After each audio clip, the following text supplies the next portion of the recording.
හරි. අපි බලමු ඊට පස්සේ 36 වෙනි ගාන. හරි. 36 කියන්නේ මෙන්න මෙහෙම එකක් පුතේ. අරයන් R1යි 36. අරයන් R1යි R2යි. වෙච්ච ගෝල දෙකක් තියෙනවා.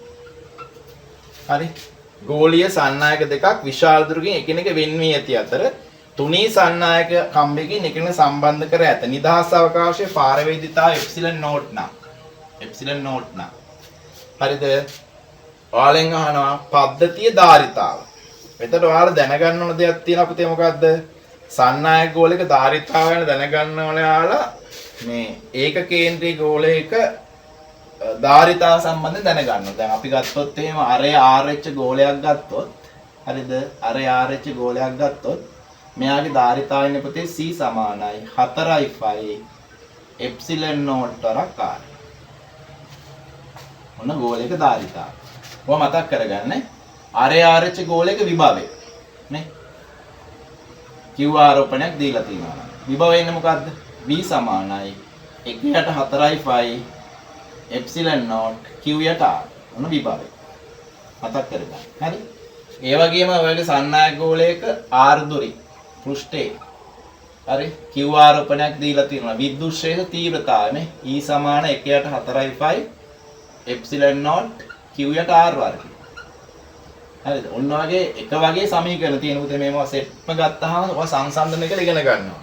ඒක දැන් ගොඩක් අයට ඔය මොනවද විද්‍යුත් ශ්‍රේෂ්ඨ, චුම්බක ශ්‍රේෂ්ඨ, ධාරිත්‍රක, ධාරා විද්‍යුත් ඒවා ප්‍රශ්න අමාරුලා තියෙන්නේ මෙන්න මේවා ඔයාලට හරියට මේ ක්ලික් කරලා නැති ප්‍රශ්න තියෙනවා. ඒ නිසා මම අර බලාපොරොත්තු වෙන මෙන්න මේ වගේ කොටස් ටික විතරක් අරන් ඒ අදාළ ප්‍රශ්න ප්‍රස්තාර ඒවා අපි වෙනම කතා කරමු. හරි? ඒ ටික මම දාන්නම් මේක ඔයාලට සම්බන්ධ වෙන්න පුළුවන් බලා ගන්න පුළුවන්. හරිද? එතකොට මේක ඔයාලෙන් අහන්න පුතේ මොකද්ද ධාරිතාව? මේක එතකොට බලන්න අහලා තියෙන්නේ මේ දෙක සන්නායක කම්බයක සම්බන්ධ කරනවා. හරිද? එතකොට මෙයාගේ ධාරිතාව 4යි එප්සිලන් නෝට් R එකනේ. මෙයාගේ ධාරිතාව 4යි එප්සිලන් නෝට් R දෙකනේ. එහෙනම් ওই දෙක සම්බන්ධ කරා මුළු ධාරිතාවෙන් ওই දෙක එකතු වෙනවා. මොකක්ද වෙන්නේ? 4යි එප්සිලන් නෝට් R එක ධන R දෙක. මේ බහුවර්ණවල මේ ලොකු දේවල් නෑ පොඩි මේ ආර්ට් එකක් තියෙන ඒක හරියට තේරුම් ගත්තා නම් ගණන් හදන්න පුළුවන්. උත්තරේ ඒක. මේ 99 කියන 60 ප්‍රශ්න කාලේනේ අපි 60ට උත්තර ලියුවා පැය දෙකකදී අපේ කාලේ. දැන් ඔයාලා 50ක් ලියන්නේ පැය දෙකකින්. ඒ කියන්නේ ප්‍රශ්න ගාන අඩු කරලා තියෙන කාලේ එහෙම තියලා තියෙනවා. දැන් ප්‍රශ්න ටික සංකීර්ණයි. ඒ වුණාට ඉතින් ඔයාලා බහුවර්ණ කොහොමද ටච් කරගන්න වෙනවා අනිවාර්යෙන් බහුවර්ණ හොඳ ප්‍රතිඵලයකට යන්න නම් 50න් 35 පන්නන්න වෙනවා. අඩුම ගානේ B1කට C1කට කිට්ටු වෙන්න නම් නේ. B1කට යන්න පුළුවන් 40 පැන්නොත් A1කට ගොඩක් අය ලං වෙන්න පුළුවන්. දැන් බලන්න පුතේ 37 37 තියෙන්නේ ශේෂ්ත්‍ර ගානක් තියෙනවා ඔයාලට. මේක ඔයාලට කියන මෙන්න මෙහෙම දෙයක්.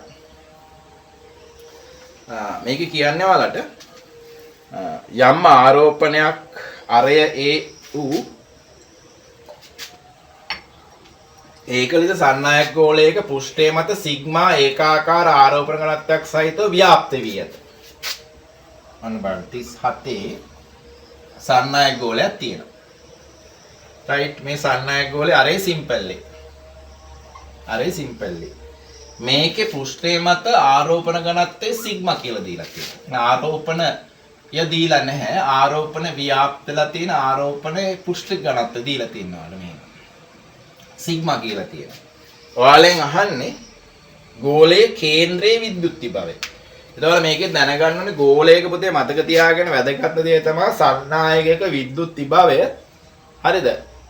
ඕනෑම තැනක එකම අගයක් ගන්න. දැන් අපි නිකන් ගන්නකො දැන් සන්නායක දණ්ඩක් ගන්නකො. කොහොම ගත්තා මේකේ එක එක තැන විභව වෙනස් වෙන්නේ නැහැ. එතකොට සන්නායක ගෝලයක් ගත්තාම මතක තියාගන්න. හරිද? ගෝලයක මේ දිගට මේ විභවය මේ පෘෂ්ඨ විභවය මත මෙතෙන්දම තියෙනවා. අපි කියන්නේ ගෝලයක විභවය V සමානයි අරේ R නම් ආරෝපණයේ Q නම් 1/4 එප්සිලන් නෝට් Q යට R කියලා. මේක ගෝලයක විභවය නියතයක්. මෙතනින් එහාට තමයි අඩු වෙන්නේ. දැන් ප්‍රස්ථාරයන් දොත් එහෙම ඕවා ටක් ගාලා ටච් කරගන්න. විභවයේ දුරත් එක්ක ප්‍රස්ථාරයන් දොත් පුතේ අරේට එනකම් මොකද වෙන්නේ? විභවය නියතයක්. විභවය නියතයක් R දක්වා. ඊට පස්සේ මොකද වෙන්නේ? V සමානුපාතික වෙන්නේ 1/8. එතකොට ඔහොම ගිහලා අනන්තයේදී අඩු වෙනවා බිඳුවක් කියලා නේ. ඔන්න ප්‍රස්තාරය. හරි ගෝලයක් තුන තව සන්නායක කිව්වයි නියතයක් කියන එක මතක තියාගන්න. ඒක වැදගත්ම સિદ્ધාන්තයක්. හරි. එතකොට ඔයාලට තියෙන්නේ එහෙනම් මෙන්න විභවය ලිව්වා. 1 යට 4යි 5 එප්සිලන් නෝට් q යට r. අපිට q දීලා නැහැ. මොකක්ද දීලා තියෙන්නේ? ආරෝපණ පෘෂ්ඨික ඝනත්වය. ඒ කියන්නේ ඒකක වර්ගඵලයක තියෙන ආරෝපණය සිග්මා නම් ගෝලයක පෘෂ්ඨ වර්ගඵලය මොකක්ද දෙන්නේ? 4i 5 r වර්ගය. ඒක වැඩි කරා සිග්මා වලින්. අන්න q හොයාගන්න මෙහෙම. බෙදීම r. දැන් මොකද වෙන්නේ? 4i 5ට 4i 5 කැපෙනවා. මේ r1ට r1කුත් කැපෙනවා. එතකොට ඉතුරු වෙන්නේ මොකද්ද බලන්න. ඉතුරු වෙන්නේ මොකද්ද? v සමානයි අර දීලා තියෙන a කියලා. sorry. ගමන්නේ. මේක ඉතුරු වෙන්නේ r සිග්මා යට එප්සිලන් නෝට්. මම r උන්ට a දානවා. v සමානයි a සිග්මා බෙදීම එප්සිලන් නෝට්. ඔන්න. ඔය තේරුම් ගන්න. තේරුම් ගන්න කියන්නේ මේ ගණන් විභාග නැවතෙනවා කියන එක නෙමෙයි. ඔයාලා හැම වෙලෙම බලන්න මේ ඉගෙන ගන්න දෙයකින් ඔයාලා ගන්න දෙයක්. ඊට පස්සේ ඊළඟට ගණනක් හදනකොට තියෙන સિદ્ધාන්ත ඔලුවට ගන්න. අපි ගණන් නැත්තම් මේ ගණන් බහුවර්ණ 10000ක් ඇදුවත් දරන්නේ නැහැ පුතේ. ඒ ගණන් එකිනෙකට වෙනස්. ඒතර ඒ වගේ අර ගන්න දැනුමෙන් තමයි ඊළඟ ගණන් යන්න පුළුවන් වෙන්නේ ඔයාලට. හරිද? අන්න ඒක තේරුම් ගන්න. right. ඊට පස්සේ බලන්නකෝ ඔයාලා 38 වෙනි ගාන. 38 වෙනි ගාන බලන්න. 38 වෙනි ගානේ මෙන්න මෙහෙම සිද්ධියක් තියෙනවා. 38 වලට කියනවා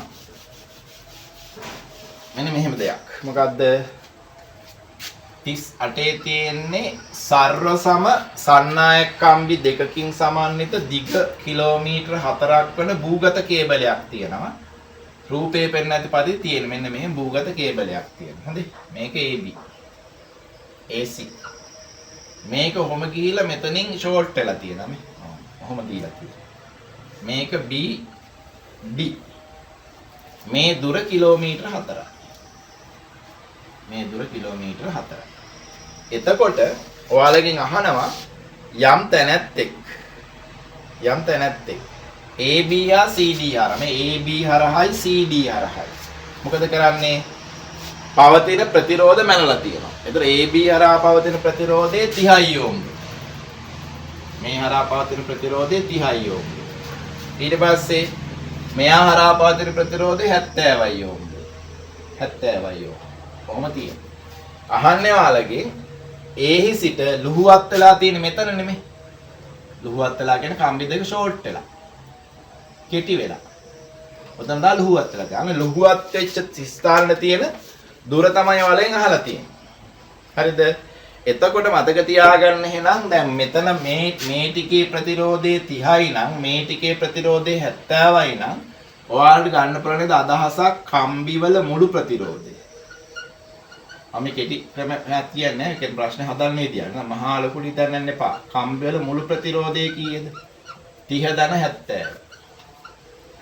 30 ධන 70 කීයද? 100යි යෝ. 30 ධන 70 100යි යෝ. හරි. මුළු ප්‍රතිරෝධය 100යි. එතකොට මේ දිග කොච්චරද? මේ මුළු ප්‍රතිරෝධයේ 100ක ප්‍රතිරෝධයක් තියෙන්නේ කොච්චර දිගකටද? කිලෝමීටර 4කට. කිලෝමීටර 4කට. හරිද? එතකොට ඔයාලා දැන් හොයාගන්න ඕනේ එහෙනම් මේ 30ක ප්‍රතිරෝධයක් තියෙන කොච්චරකටද කියලා. දැන් 100ක ප්‍රතිරෝධයක් මේ සාමාන්‍ය අර අපි හදාන්නේ ශිෂ්ටාත්තර ගණන් ඒ වගේම තමයි තියෙන අනුපාත. මේ 100ට ශිෂ්ටාත්තර කොහොම ගණන් තියෙනවා මේවා. ඕම් කිලෝමීටර නෑ නිකන් සම්බන්ධතා තියෙනවා. 100ට 4යි. එන එකට කීයද? 4ට 100යි. මෙහෙම බහුවර හදන සමහර එක් කැමති නෑ. මොකද මේ සිද්ධාන්ත නතු හදනවා කියලා බහුවරනේ කොහොමදවත් එකනේ පුතේ 4ට 100යි. 30ට බලන්න. මොකද කරන්නේ? 30න් වැඩි කරා. එකට බලලා ඔය ගණන් වල කරන්නේ එකට මෙච්චර නම් කීයද කියලා. 30කට කීයද කියලා ඔච්චර. එතන මොකද වෙන්න බලන්න. 120යි. කිලෝමීටර. බෙදීම 100 කීයද? 1.2. එහෙනම් ලුහුවත් වෙලා තියෙන තැන දුර ඒ වල ඉඳලා 1.2. ඔහොම තමයි සාමාන්‍යව දිග රැහන් අදින වගේ මොන හරි තැනක තියෙනවා නම් ෂෝට් එකක් හොයාගෙන සාමාන්‍ය භාවිතා කරන සරල ක්‍රමයක් තමයි ඔයාලට කිව්වේ. හරිද? ඒතර ඔන්න ඔය ටික ටිකක් දැන් බලා ගන්න. අපි ඊට පස්සේ 39 ප්‍රශ්නේ අපි කතා කරමු. හරිද? ඔයාලා ඔතෙන් එනකම් බලා ගන්න. ඕකේ හොඳ ගැටලු ටිකක් තියෙනවා. ඒ ටික බලන්න.